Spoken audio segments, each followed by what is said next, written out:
Thanks. This is on, I think. Yes, cool, I hear myself. DevOps, the next generation. So we're going to talk about mentorship, internship, and shut up, Wesley.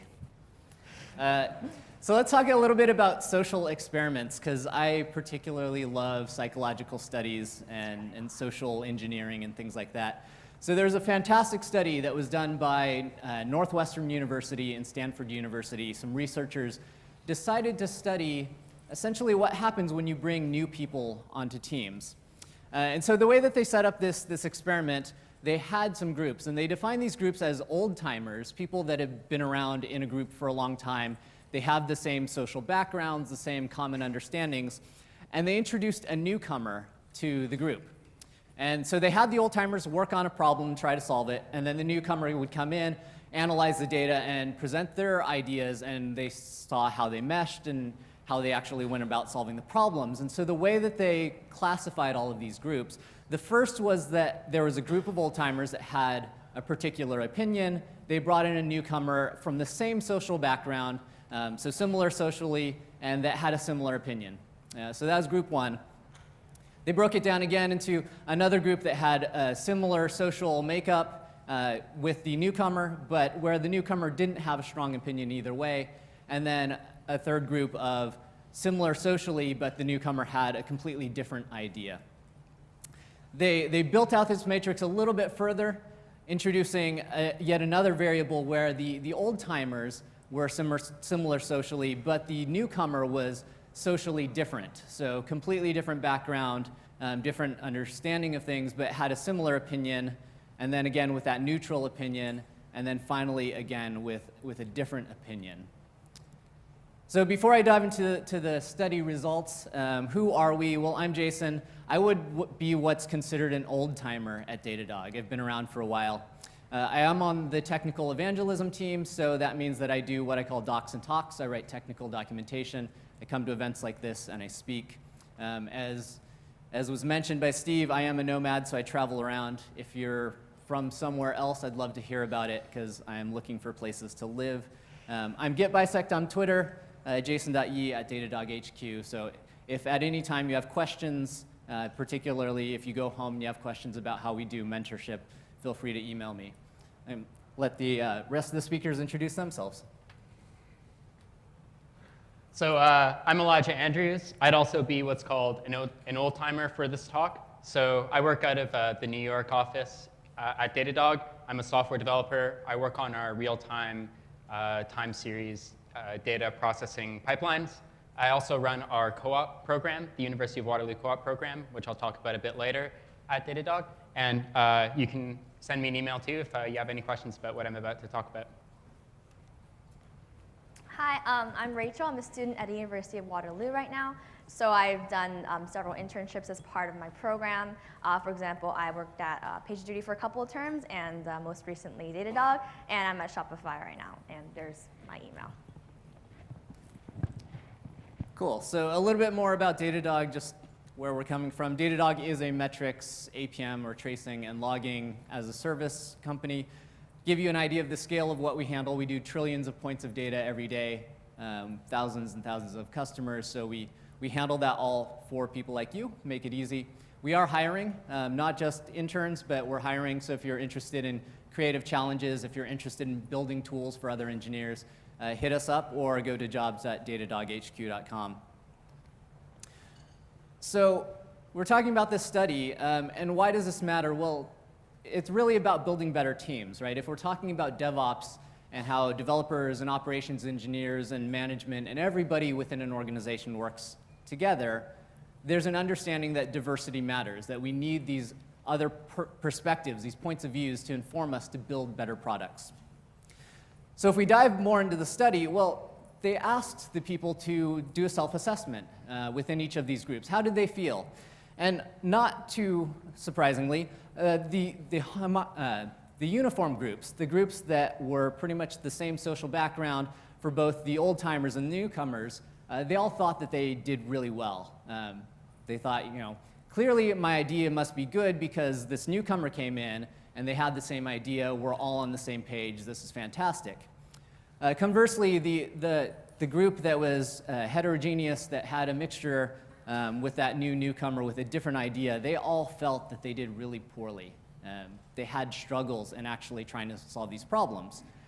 But the interesting thing is they actually compared the rates that these groups actually managed to solve the problem correctly, and the group that felt the best actually performed the worst. And the group that felt the worst about how they did, they solved the problem significantly better and significantly faster than the other teams. So why? The scientific theory of this and the why is that the idea is that you want to build allies. So the idea is that if at least one person from the old-timer group becomes an ally of the newcomer, well, it exposes them to this idea that maybe their notions, their opinions aren't correct, which that in and of itself causes you to evaluate. How did you come up with your opinions? Why do you hold those? Is that the right way? And that forces you to turn to the data. And as engineers, I think we can all embrace that and understand that we should be data-driven. So when this comes to having interns and doing mentorship, this introduces the values. Obviously, we understand that if we get interns, that there's a value that we can teach them, and that's the traditional perspective on internships. And we have these fun quotes, you know, Whitney Houston, children are the future. I particularly like the idea, though, that Isaac Newton said that the reason that we are all where we're at is because other people have learned and we've been able to gain from them. And that allows us to go further. We don't have to reinvent things. We don't have to rediscover things. So the nice thing about this is that your interns can actually teach you. They force you to look at the data. But beyond that, I mean, how many people here have been through a formal CS program in university? OK, so looking out, that's maybe a quarter of you. I didn't. I am actually a design major. I graduated in graphic design. That means I don't have that foundational background of those CS basics. So a lot of you who have been doing this for a long time can learn some of that through having interns. The other nice thing that interns do is they allow you to test your onboarding process. It's great to be able to test what you've documented and see if it actually works. And I like to call this Chaos Monkey for human processes. There's nothing better to test whether your documentation is correct than to give it to an intern that's onboarding, let them run through it, and see if that actually breaks your production systems. And the best thing about this when it comes to DevOps is we talk about DevOps culture and building these good cultures, having interns that are constantly asking you questions of why you do this, why a certain application was architected a certain way, why certain code was formulated a certain way. It builds a culture of resiliency through curiosity. Constantly having those questions of why enforces that idea that you need to turn to the data, or you need to understand the technical debt, the trade-offs that you've made intentionally, and being able to explain those. So I'm going to turn it over to Elijah to explain our program. So I'm Elijah. I'm going to talk a bit about our program at Datadog, and hopefully this will give you an idea of how you can start or improve an intern program at your company. So far at Datadog this year, we've had 33 interns join us. And we're only about halfway through the year, so we expect this number to double. And also, about 1 in 5 of our full-time employees, of our full-time engineers, were interns at one point. So interns are a great hiring source for us. Interns are all over the organization, from engineers, team leads, directors, and even VPs. So they've grown and they've grown with the company. So we hire most of our interns from these two schools. So the one on the left is the University of Waterloo. I'm sure many of you are familiar with them since they're kind of local. They're based in Waterloo, Ontario, which is an hour-and-a-half southwest of Toronto. And then the other school here is École Centrale Supélec, which is in Paris, France. The interesting thing about these two schools is that they run intern programs all year round. So these aren't just summer interns that we're talking about. The way that the University of Waterloo works is they have something called the co-op program, which is where every year they break the year up into thirds, and every 4 months students are alternating between being in school and doing internships at different companies. Centrale Supélec is a bit different. The way that one works is students usually do 2 internships that are 6 months long each as part of their studies. And for one of these internships, they actually have to leave France and go somewhere else. So a lot of students will come to North America for that internship. Also, the cool thing about Untitled Chapter is that the second internship that they do is often right at the end of their studies. So you can get an intern from this school, and they can just join you right after as a new hire that's already fully ramped up and ready to go. Also, usually during the summers and sometimes at other times of the year, we've hired from schools that I've shown here as well as other ones. So we try to maintain diversity and get interns from a large variety of backgrounds. So I want to share some lessons that we've learned along the way building this intern program so that you don't have to make the same mistakes that we did. The first lesson that I want to teach you is that hiring is really hard. And I'm sure you all know this in tech. It's true for full-times. The same holds for interns. These programs are competitive, and you're going to have to work to get the best interns.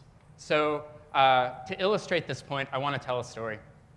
I actually went to the University of Waterloo. I was in co-op. I did an internship at Datadog in 2013, and I loved it. So then when I graduated in 2016, about 2 years ago, I went back to the company. And at that point, we had not really been hiring co-ops for a few years.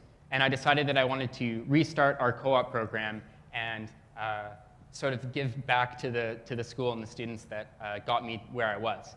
And so I worked with a more senior person at the company who was more experienced. He acted as a mentor for me to help me get started doing this. We talked to a bunch of people in the company and convinced them that this was a great idea and that we should do it. We figured out how much we were going to pay them, and we got teams interested. We went to Waterloo, and we interviewed a bunch of students. We did 9 hours straight of interviews. And at the end of the day, we were both exhausted, but we were like, this is worth it. This is great. We're giving back to the school and to the students, and we were really excited. We gave out a bunch of offers, and we ended up hiring 0 students.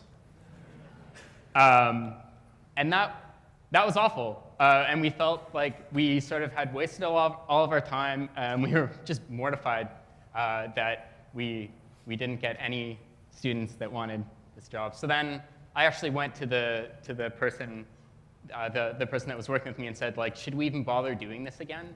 How can we justify to the company that this whole endeavor was worth it if we had nothing to show for it? And he said, let's try again. Hiring is really hard. This is just how it is sometimes, and I think we can do better next time, so let's do it. So the next time around, we did the same thing. We went to Waterloo. We did 9 hours straight of interviews, and we were exhausted at the end of the day. We gave them a bunch of offers, and we ended up getting matched with 1 student. So that's better. We had something to show for it. We had one student join us, but still, we had been working really hard for about 6 months and had only got 1 intern. And again, I went to him and said, can we justify all this work that we're doing?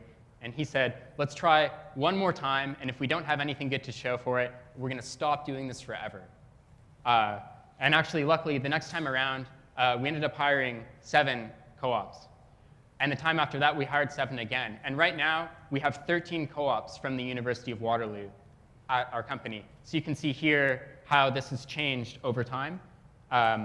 And so what we noticed is that there's this sort of snowball effect when you're trying to get an intern program started at a school, where when you're first hiring from the school, no one really knows what your company is or anything about it. But after you get a few interns in there, they'll go back and tell their friends, hey, this is a great place to work. You should go work there. And now we have a ton of interest in our company, and we have no problem hiring co-ops. But we almost gave up before we got to this point. The second lesson that we learned is that it's really good to treat your interns like full-times. So there are many ways to do this. The first thing that you should do is give them real work. So when I was a co-op, I noticed that there were sort of 2 types of internships that companies would give out to students. One type was this project where they'd give you a project to work on, and you'd go be completely siloed in a corner and work on a prototype. And at the end of your internship, you'd go and present this prototype system that isn't really running in production anywhere to management, and they'd go that's great. And then you'd leave, and you had no idea if it was ever used. You never got any operations experience. And that, in my opinion, was sort of like a waste of time. So the other type of internship that you can give is where you just treat your intern like a full-time employee, and you give them real work. You have them work in sprints on tickets. You have them working closely with their colleagues and their team members so they can actually learn things. You let them operate systems and actually figure out what it's like running systems at scale in production instead of just writing code for a small project. It's completely different, as you all know, but it's an incredibly valuable experience, and we want to give that to our interns.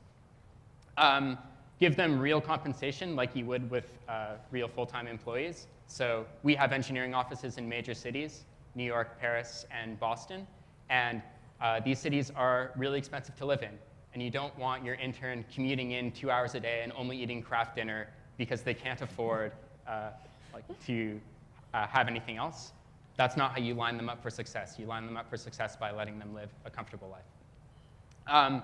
Give them real paid time off like you would with real full-time employees. It's hard to sort of grasp this because internships are really short, and there's sort of a temptation to try to squeeze out as much time as you can because they're so short. But burnout for interns is just as real as burnout for full-time employees. When I was in the co-op program, it was often the case where I'd have my exams end on a Friday, I'd move countries over the weekend and start work on Monday. And that was a ton of work. And when companies were able to give me a few days to catch my breath, it really helped me out. And the last thing that I think you should give them is production access. And so this is a contentious topic. I know you're all laughing, and even within Datadog, this is a contentious topic. When I did the dry run, people winced, and sort of there was a bit of outrage in the room that I felt. I think it's really important that interns should have production access and should be given the opportunity to operate systems. So you want to, when you're granting them the access, you want to explain to them that with great power comes great responsibility, but also that it's OK to make mistakes, and this is how we learn. And if your intern is making mistakes in the production environment, maybe this indicates a bigger problem in your company where the docs that they were following were wrong, or failures cascade through your system instead of having your systems degrade gracefully. Definitely up for discussion, and I'm willing to talk about this after because I'm sure people have very strong opinions about this, but I think this is pretty important. And the last lesson I want to teach you is that mentorship can take many forms. So of course, there are sort of like the formal mentorship opportunities that you would expect. Obviously, those students are going to learn a lot from their team members because they're working very closely with them. They're going to learn from the manager because the manager is sort of giving them the work to do and giving them feedback. And they're also, at Datadog, we do something called a buddy, which is where we assign someone in the company to be sort of friends with the intern when they've started. So they'll show them like cool restaurants in the neighborhood and maybe show them, like, take them to cool neighborhoods in the city and help them focus on their personal growth. So formal mentorship is great, and it's important, and it's how the intern's going to learn. But also, don't discount the opportunity for informal mentorship. I find that these types of mentorship sort of will let the intern interact with people in different parts of the company and build meaningful relationships that will last throughout their careers. So this is things like hanging out in the office at the end of the day, like going and grabbing, playing board games or something at the end of the day before you head home.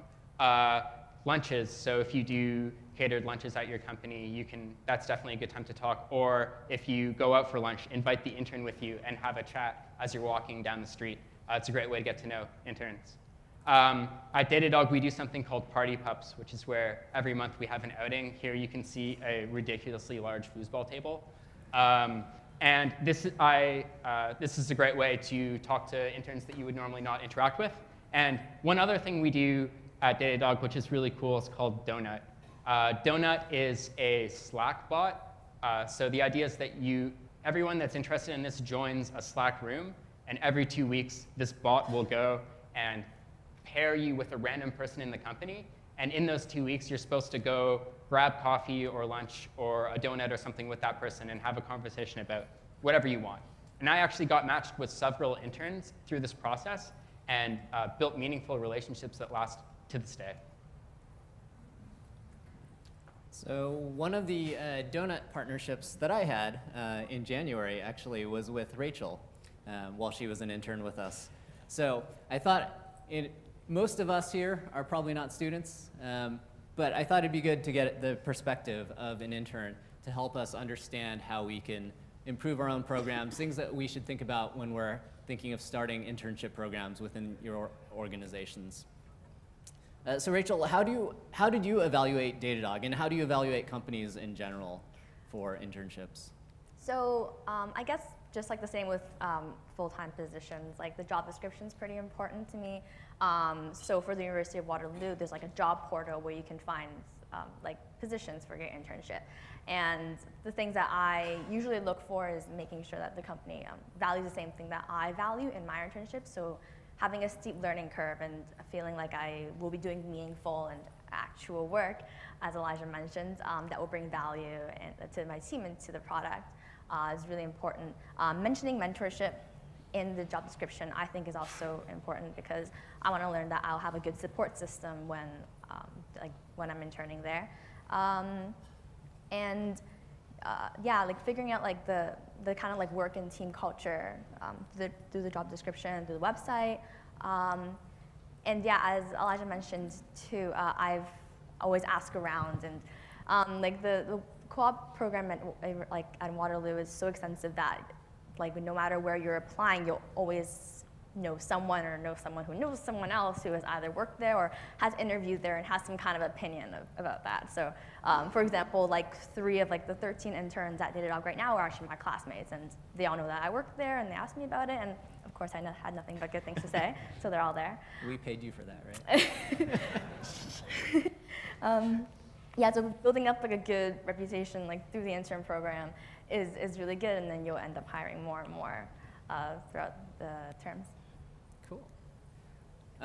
So you've done a number of internships. You mentioned PagerDuty and Datadog, obviously, and now at Shopify.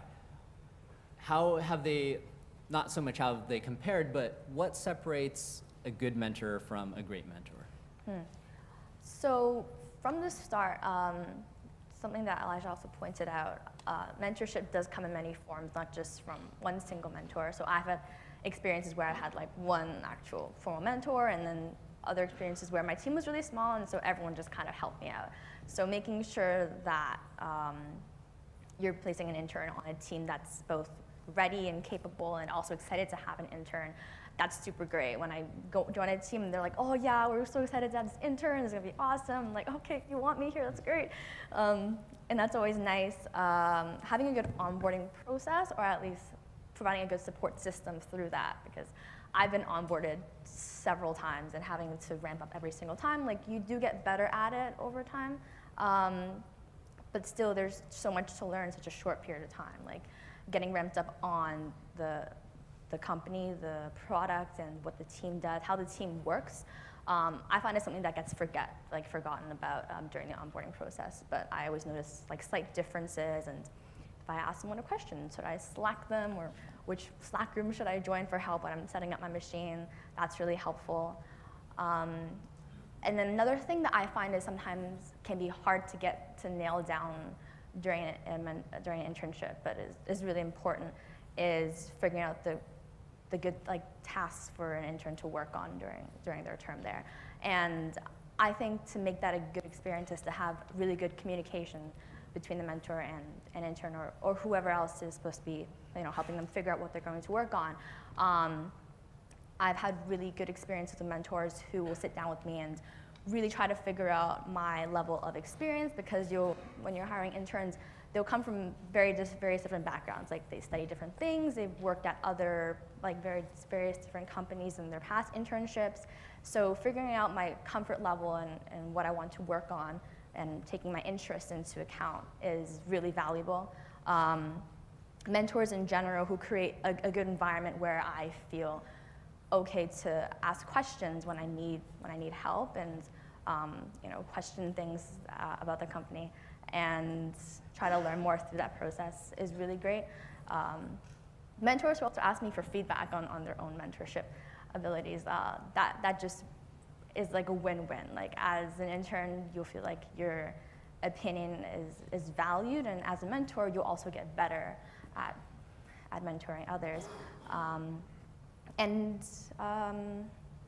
Yeah, I think also I've had really good experiences with mentors, or I'll ask them a lot about their own journey and how they ended up where they are today, because I'm trying to figure that out for myself on my own career path. So it sounds like it really boils down to having real relationships and Yeah. actually just being interested in people that Yeah, you're for working sure. with. So one of the things that you mentioned actually was like having that ability to ramp up quickly. I think oftentimes when we hire, we look at the skills that people have in terms of technical skills. Can they code in a Right. specific language? So obviously one of the skills that you have honed through many internships is the ability to ramp up quickly. What are some of the other skills that you feel have really helped you succeed and that we should be looking for as we hire or as people out here consider hiring interns? I do think that being able to ramp up quickly entails so many different characteristics of an intern, and I think those are all probably the most important ones. Like, when you're hiring an intern, they're still in school. You shouldn't, or you wouldn't expect them to know everything right off the bat. But you should expect them to have a willingness and being open to learning a lot, to asking lots of questions, and to want to figure things out along the way as well. In addition to that, I've had experiences where, projects and where you're going to work on, sometimes that doesn't really go the way that you planned. So I've had situations where like my team had like this really cool project lined up, and then something else had to get worked on because it was more urgent and maybe it wasn't as fun or cool. Or situations in which I was given like a small t-shirt size task, and then it suddenly blew up to like an extra large and involved like 3 other teams. It was totally complex, but taking everything as like a learning experience, I think is really great, because as an intern, I don't know everything, and it's important to realize that through these different experiences, even if they're not what I expected it to be, there's always something to learn from it. For example, learning more about how a team works and how to be a good team player. I've had interviewers who interviewed me, and I ended up working at their place, tell me that something that came out throughout the interview was that they thought that I would be a good person to work with. And in the end, we talk a lot about Devops culture and culture in general, like in a team and in a workplace, and that's really what you want to look for. Someone who you think you'll be able to train and grow with the team and grow by all themselves, that you can imagine working with full time, for sure. It's interesting because we often hire and we think about culture fit. So yeah, I think the whole learning point of hiring someone that's willing to learn, if we are embracing DevOps cultures, all of us out there should be embracing learning cultures. So it's a good learning fit. One last question. You're starting to finish up your terms and moving on, hopefully graduating soon. By the way, if anybody out there is hiring, fantastic person to hire. But if people are thinking of hiring you, or if in the past when you've done your co-op, what are some of the things that would make you consider going back to a company, either as a full-time or to renew a co-op experience? So a lot of the times it's like just like how the Waterloo co-op system works, it's like a matching process. Like if I find that the company or the team has the kind of culture that I'm looking for and that I fit in well, that I'm a good fit, that's really important. So something that I forgot to mention, like in the whole job description thing, is working on interesting problems and technologies that I'm interested in, because I have lots of friends who strictly do like front end or like other things, and it's important that you know that you're going to be able to learn what you want to learn and grow on that team or at that company. And some other things would be, going along with that. During my internship, I expect to be treated like a full-time, and that kind of gives me a good like sneak preview on what it would be like if I do join the company afterwards. So I do think that's important, like if you're looking to hire interns full-time, or if that's like your long-term goal or something that you want to get out of this, is to really give interns that, that experience of like, oh, like what would it be like for me to work full-time here? Would I be a good fit? So I'll speak on like that controversial topic of getting like production access, for example. So I have been like given production access like in my internships, and I found that like incredibly valuable because feeling like you can be treated as a full-timer and trusted in that way really pushes you to grow even more. And I'll think about, I'll in my work I will make sure, that what I'm doing is correct and is checked to like the right people. So I think in that way it's kind of like adds another layer of something that I have to like check through my work through. That doesn't really make sense. But by that I mean that like it makes me like even more careful. It makes me want to learn even more about like how things are deployed and everything. And given that level of trust, like I have this like responsibility like that I would assume. And I think that makes my work even better. And so if for example, I'm about to graduate soon, not really, in like a couple of months. And if I felt like I was being treated like as an intern in the traditional like sometimes negative connotation of the word, and then I come back like a couple months later and I'm suddenly treated with a full-time with, way more responsibility, I think that would be a weird thing for me, and it wouldn't be something that I look for in a company that I want to join. Yeah. It's interesting with the production access, that is a mentorship piece, right? That's true, yeah. Having those checks, you start to understand what production engineers actually have to think about and guard against. Yeah. So just a quick recap. If you're thinking about hiring interns, you should. You absolutely should.